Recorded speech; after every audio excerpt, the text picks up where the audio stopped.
भाजपा के राष्ट्रीय प्रवक्ता प्रेम शुक्ला ने अजमेर में की प्रेस कॉन्फ्रेंस। बीजेपी के राष्ट्रीय प्रवक्ता प्रेम शुक्ला ने कहा, राहुल गांधी हताशा और बौखलाहट में आकर प्रधानमंत्री के लिए पनौती जैसे शब्दों का उपयोग कर रहे हैं। उन्होंने सवाल करते हुए कहा कि क्या राहुल गांधी अपनी दादी के लिए ऐसे शब्दों का उपयोग करेंगे। प्रेम शुक्ला बुधवार को अजमेर पहुंचे थे। इस दौरान शुक्ला भाजपा मीडिया सेंटर में पत्रकारों से रूबरू हुए। शुक्ला ने कांग्रेस के घोषणा पत्र को झूठ का पुलिंदा बताया। उन्होंने कहा कि 2018 की घोषणाओं को इस पत्र में वापस दोहराया गया है।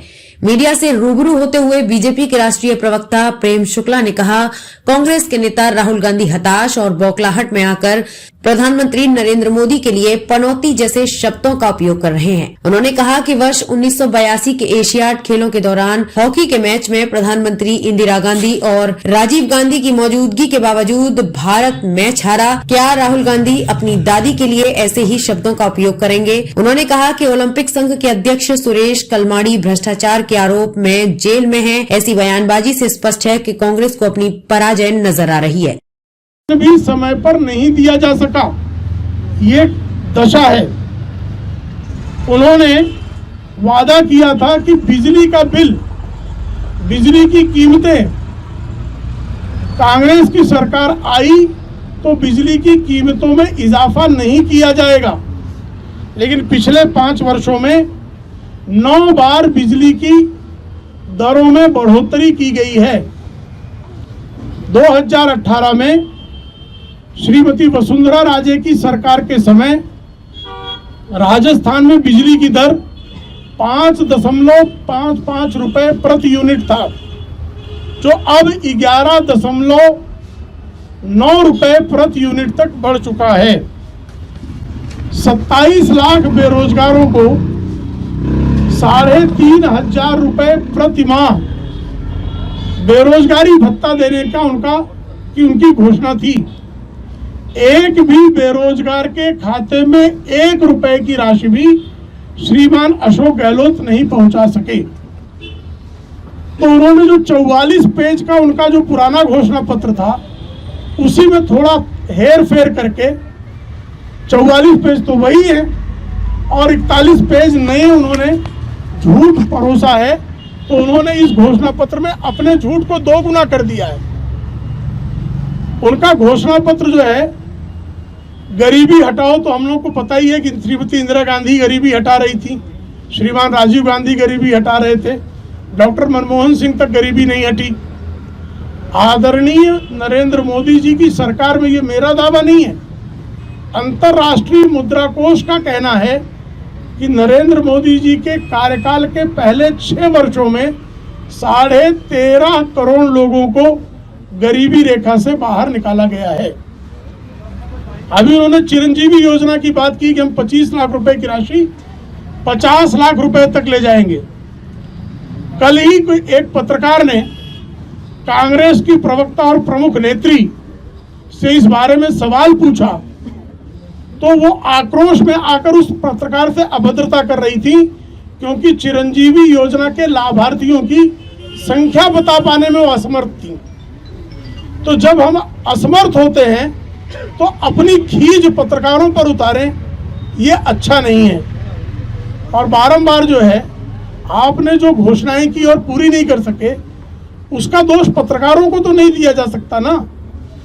पत्रकार तो सवाल पूछेगा, उसका आपके पास जवाब हो तो जवाब दीजिए, जवाब ना हो तो विनम्रता पूर्वक क्षमा मांग लेना चाहिए। लेकिन उद्दंडता जो है वो कांग्रेस के संस्कार का अभिन्न अंग बन गया है।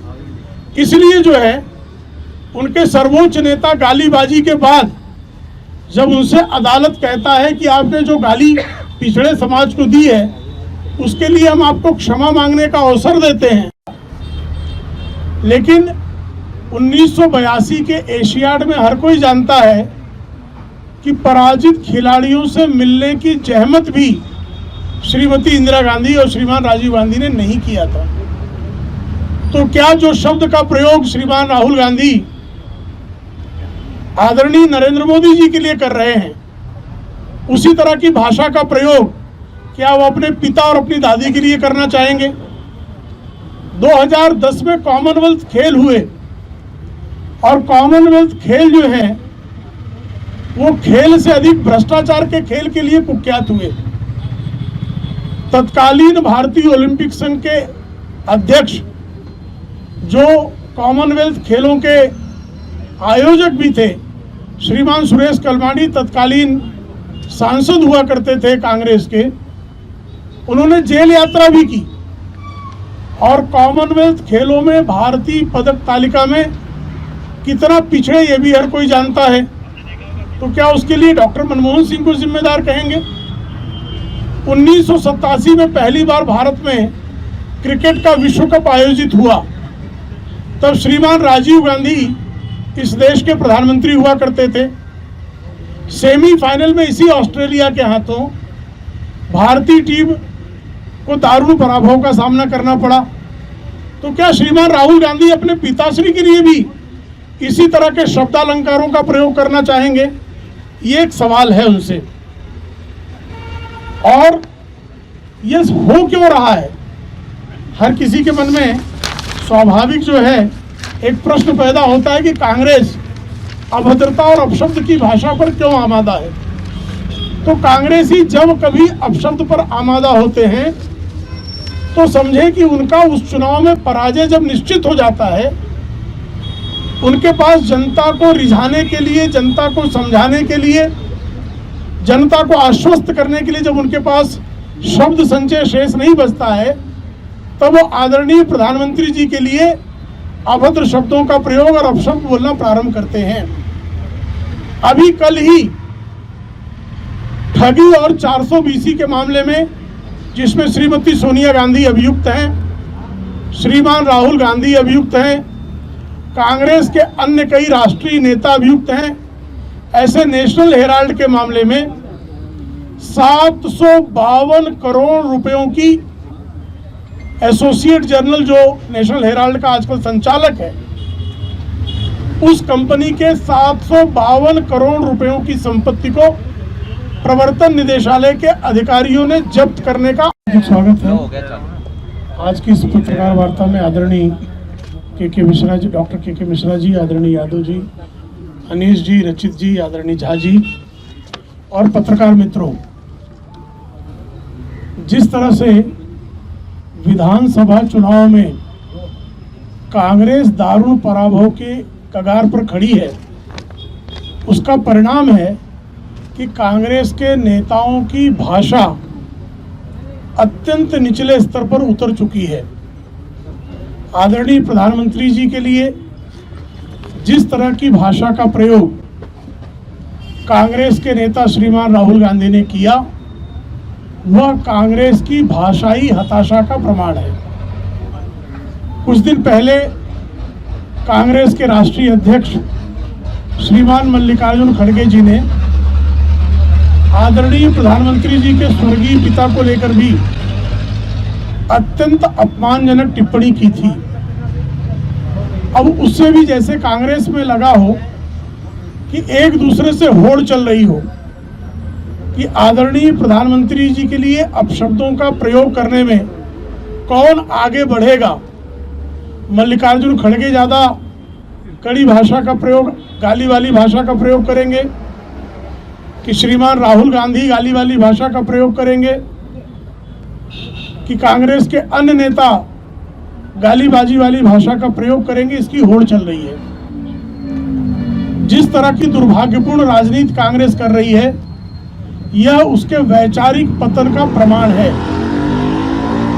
क्रिकेट मैच के फाइनल में भारतीय टीम को सफलता ना मिलने पर आदरणीय प्रधानमंत्री जी के लिए पनौती शब्द का प्रयोग करने वाले अगर इसी तरह की भाषा का प्रयोग किया जाए, तो मैं राहुल गांधी जी से जानना चाहूंगा कि 1982 के एशियाड में हॉकी के फाइनल मैच में श्रीमती इंदिरा गांधी और श्रीमान राहुल गांधी के पिता श्री राजीव गांधी मैच देखने गए थे और भारतीय टीम का दारुण पराभव हुआ था। 7-1 से भारतीय टीम हारी थी।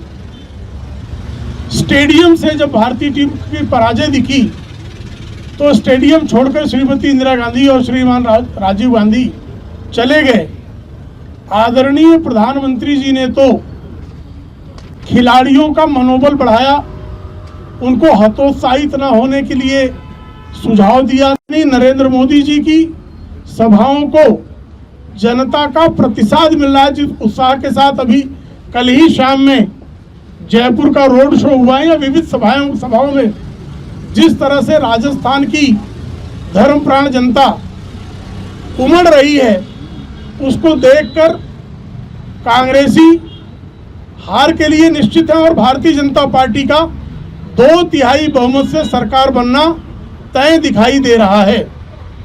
कल कांग्रेस का घोषणा पत्र भी आया है और अंतर सिर्फ इतना हुआ है कि पिछली बार जो उनका जन घोषणा पत्र था वो 44 पृष्ठों का था, इस बार उसमें 41 पृष्ठ बढ़ गए हैं, 85 पृष्ठों का घोषणा पत्र हुआ है।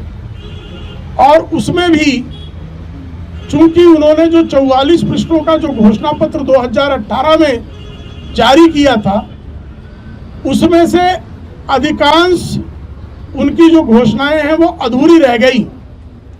उनकी पहली घोषणा थी कि हम राजस्थान के किसानों का कर्ज माफ करेंगे। उनके घोषणा पत्र 2018 के प्रथम पृष्ठ का प्रथम वाक्य है कि 10 दिन के भीतर किसानों का संपूर्ण कर्ज माफ किया जाएगा। 5 वर्षों में हुआ क्या? 2018 में राजस्थान के किसानों पर कुल कर्ज था 99,630 करोड़ रुपयों का।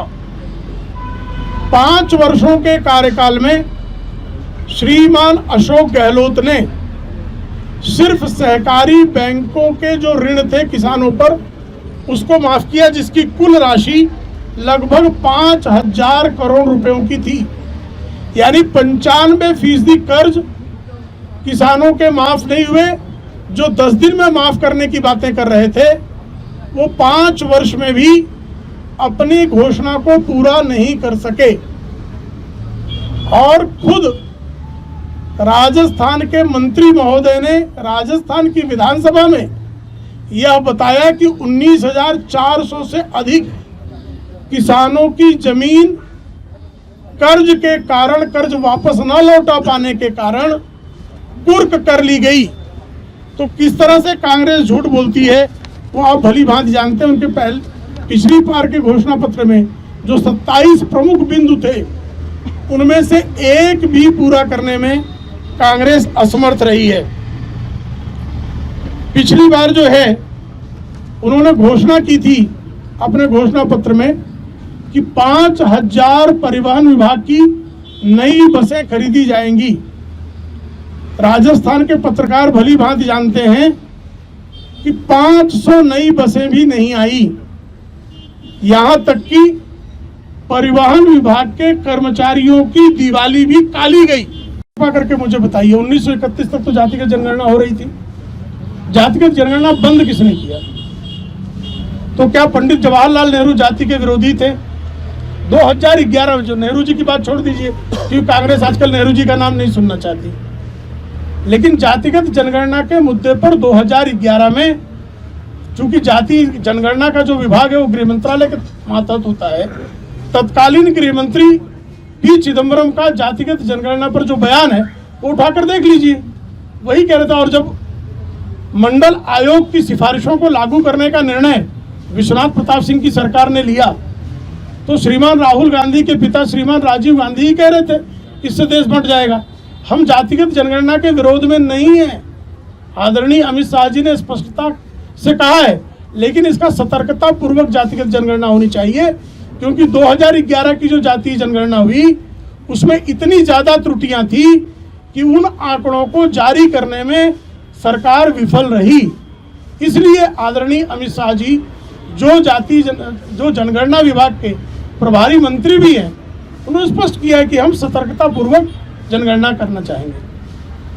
अहंकार में चूर उनके नेता क्षमा मांगने की बजाय अदालत पर आरोप लगाते हैं, तो ये उनकी आदत बन गई है।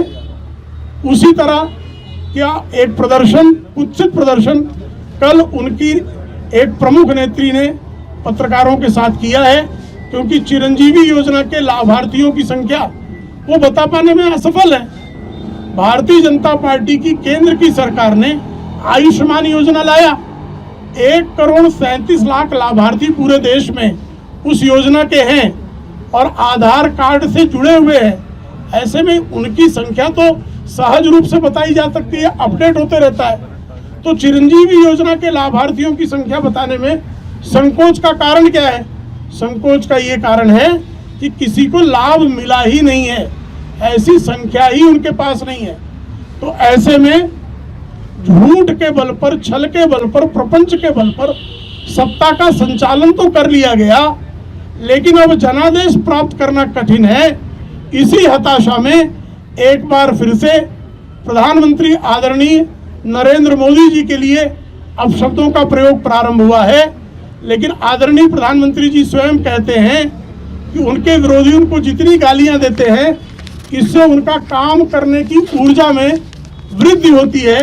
तो यह निश्चित है कि जितनी गालियां कांग्रेस देगी, उतना ही बढ़ चढ़कर राजस्थान की जनता कांग्रेस को पराजित करेगी और भारतीय जनता पार्टी के पक्ष में प्रचंड जनादेश देगी, यह हमें विश्वास है।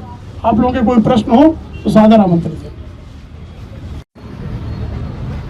विविध हाईकोर्ट और सुप्रीम कोर्ट तक हर तरह का प्रयास करने के बावजूद श्रीमती सोनिया गांधी, श्रीमान राहुल गांधी और कांग्रेस के नेता जो एसोसिएट जनरल के मामले में गबन और 420 के अभियुक्त हैं, और यह मामला आदरणीय नरेंद्र मोदी जी की सरकार केंद्र में आने के 1 वर्ष पूर्व डॉक्टर सुब्रमण्यम स्वामी के एक आवेदन पर अदालत ने एसोसिएट जनरल के खिलाफ गबन का मामला दर्ज कराया था। सुप्रीम कोर्ट तक रिलीफ मांगने के लिए कांग्रेस के धुरंधर वकील गए, लेकिन कहीं भी उनको इस मामले में राहत नहीं मिली। और अब जब 752 करोड़ रुपयों की संपत्ति जब्त हुई है, तो वो दिन गिन रहे हैं कि कब इस मामले का ट्रायल पूरा होगा। और उसमें अब तक का जो मामला देखा गया है, विधि विशेषज्ञों की राय है कि नेशनल हेराल्ड के गबन के मामले में स्वतंत्रता सेनानियों की योगदान से जो स्वतंत्रता आंदोलन का एक प्रमुख स्तंभ बना था, ऐसे अखबार के साथ ठगी और गबन के मामले में विधि विशेषज्ञों का मामला है कि जितने प्रमाण सामने हैं प्रवर्तन निदेशालय के, संभव है कि श्रीमती सोनिया गांधी, श्रीमान राहुल गांधी कन्विक्ट हो जाएं। लगातार पराजय और भ्रष्टाचार के मामले में आसन्न कन्विक्शन के कारण कांग्रेस के नेताओं की भाषा असंतुलित हुई है और वो अपशब्दों पर का प्रयोग करने पर आमादा हुए हैं। यह निश्चित है कि राजस्थान की जनता घोटालेबाज कांग्रेस और घोटालेबाज कांग्रेस के नेतृत्व को भलीभांति पहचानती है। इसलिए जो है इस बार का जो जनादेश है, प्रचंड जनादेश भारतीय जनता पार्टी को मिलना निश्चित है। खबरों में बने रहने के लिए अजमेर मेट्रो न्यूज के फेसबुक पेज को लाइक और यूट्यूब चैनल को सब्सक्राइब करें।